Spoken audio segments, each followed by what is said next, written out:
હવે ફોલો કરી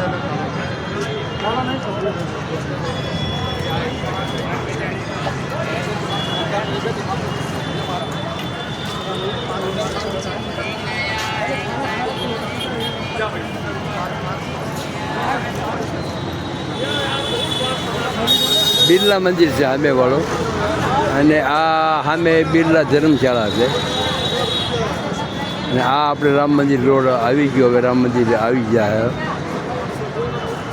આગળના ભાગમાં છે રામ મંદિર. હવે શ્રી રામ જન્મભૂમિ તીર્થ ક્ષેત્ર લખેલું છે. હનુમાનગઢી એ બધી બાજુ બોર્ડ તો મારે લઈ લો, આ બોર્ડ છે ને એમાં લખેલું છે. જોઈએ હવે. જય સીતારામ. પબ્લિક એટલે બધું પબ્લિક છે બાપા.